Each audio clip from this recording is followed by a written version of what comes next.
Bonjour à tous! Aujourd'hui, on s'en vient visiter la ferme apicole Miel de la Garde. On s'en va rencontrer Edith, qui est propriétaire avec son mari de la ferme, puis on va aller visiter et voir comment on fait du miel. Edith Martel, propriétaire de Miel de la Garde avec mon chum Simon Dutil-Paquette. Nous, on opère en ce moment 230 ruches, là, plus ou moins. Des fois, ça grossit dans la saison, puis après l'hiver, ça peut arriver qu'on en a quelques-unes en moins, mais autour de ce nombre-là de ruches. Ça fait 5 ans qu'on est constitué en entreprise, mais ça fait 7 ans qu'on fait de l'apiculture. On a découvert ça en arrivant à Prévost. En fait, il y avait des gens qui quittaient puis qui avaient 3 ruches. Puis nous autres, on était curieux, on a des enfants qui adorent les insectes. Puis finalement, bien, ça a été comme un bonheur dans notre parcours de pouvoir s'occuper, donc garder en santé des abeilles. Ça a commencé progressivement de 3 à 8, à 17, à 40, à 80, à aujourd'hui 200 ruches.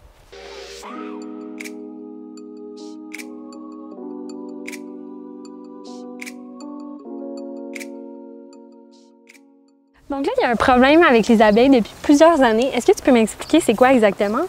Bien, en fait, c'est que là, les abeilles, dans les années 2000, là, ils ont été affectés par un petit acarien qui s'appelle le varroa, puis qui, lui, porte aussi, donc s'attaque aux abeilles, mais porte aussi beaucoup de maladies, donc il est porteur. Okay. Fait que ça a fait en sorte que ça a décimé beaucoup de colonies d'abeilles.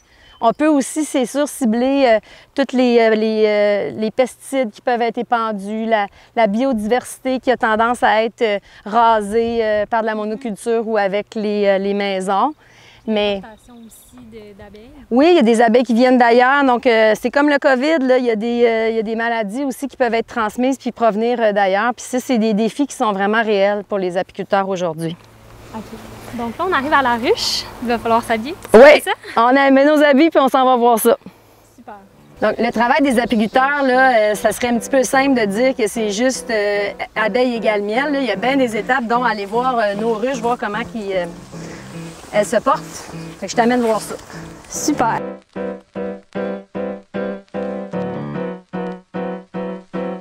Donc là, on est à la base de la fabrication du miel. C'est où est-ce que les abeilles vont tout produire ça. Oui. On va ouvrir pour voir ça ressemble à quoi? Oui, on va ouvrir la ruche. On va regarder juste l'étage qui est sur le dessus. Parce qu'en bas, c'est là où il y a le nid, les larves, la reine. Mais là, on va juste aller voir si le miel est prêt. Donc, tu vois, bon, bien là, ce cadre-là, là, il n'est pas tout à fait... Il y a du nectar. Ils ont commencé à refermer. On voit que ça travaille, là. Mais il n'est pas prêt encore. Tu veux-tu prendre ton premier cadre d'abeilles? Il n'y a pas grand monde. Ils sont tous au champ. Tu peux les observer. Ça sent bon. Puis les miels, ils ont des saveurs différentes selon les saisons, hein? Oui, comme là, ici, on a un miel en été. Il y a beaucoup de tilleuls dans le coin. Donc, très bon miel de tilleul d'été. Donc, dans ce temps-là, on parle des miels d'été. Souvent, on les dit plus floraux. Généralement, les miels de printemps, il y en a moins du miel de printemps, mais ça vient des arbres, ça vient du pissenlit. Puis à ce moment-là, c'est plus acidulé, un petit peu plus végétal. Quand on est dans les miels de verge d'or ou de fin de saison, à la fin du mois d'août, là, on a des miels qui sont un petit peu plus fruités. On va essayer d'en identifier une où là, justement, le miel est prêt, puis on va pouvoir ramener ça à la miellerie pour extraire le miel. OK, super. Bon, on s'en va à notre lieu de production, on s'en va à la miellerie. Donc là, on s'en va dans la miellerie. Ben oui, on va aller extraire ça. Les beaux cadres de miel de printemps. Donc là, on va fermer la porte parce que sinon, les abeilles, ils sentent le miel et ils vont vouloir venir en manger.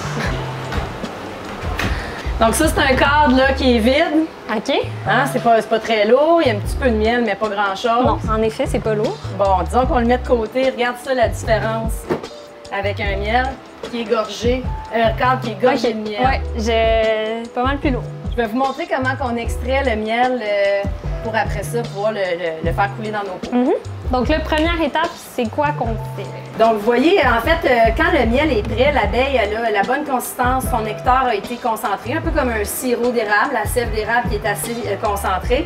Elle va avoir tendance à refermer avec une petite pellicule de cire. Donc, c'est comme son pot maçon, parce qu'on se rappelle que le miel, dans le fond, c'est les réserves d'énergie pour passer l'hiver.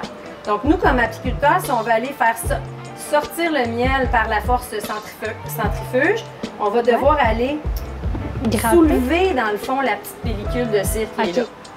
Donc délicatement, on va aller retirer la pellicule de cire qui est ici. Donc on va libérer les alvéoles. Donc là, ce que vous enlevez présentement, c'est de la cire. Oui, on appelle ça de la cire de percule. Est-ce qu'on l'utilise après pour faire d'autres produits ou vous la laissez là? Bien, en fait, c'est pour ça qu'on a un entonnoir. On va toute la récupérer, la purifier en la faisant fondre, en la filtrant.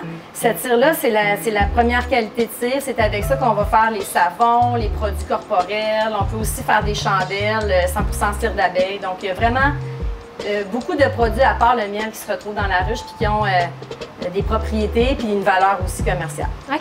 Prochaine étape, on met ça dans la centrifugeuse. Oui, c'est ça. Donc, on va prendre, là, nous, c'est une centrifugeuse où on peut rentrer 20 câbles comme ça.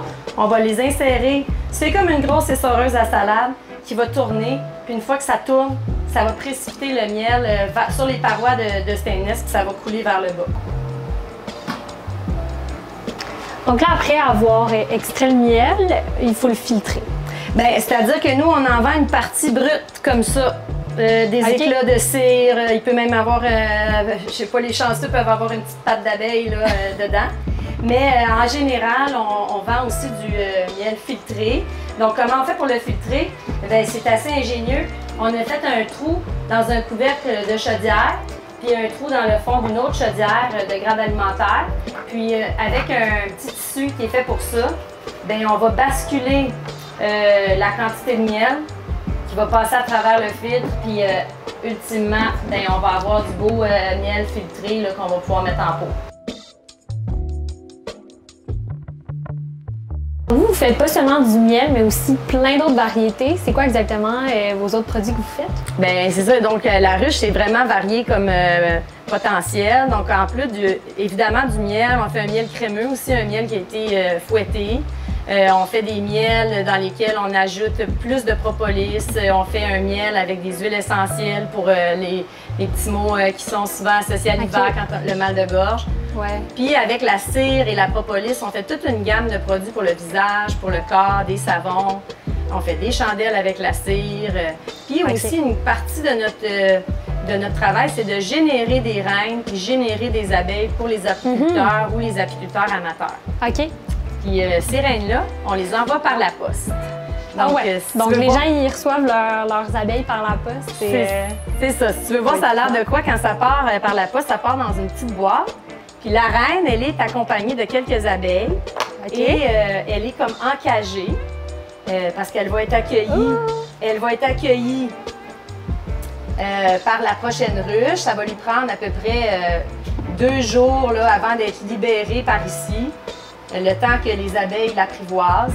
Et puis voilà, on a une nouvelle reine qui va partir pour la longévité dans le fond de la colonie. Donc, merci beaucoup Edith pour la petite visite. C'était tellement intéressant de voir comment tout le miel est produit. Puis je vous souhaite une bonne chance pour votre fin de saison. Bien, merci d'être venu et de soutenir les apiculteurs locaux. Merci.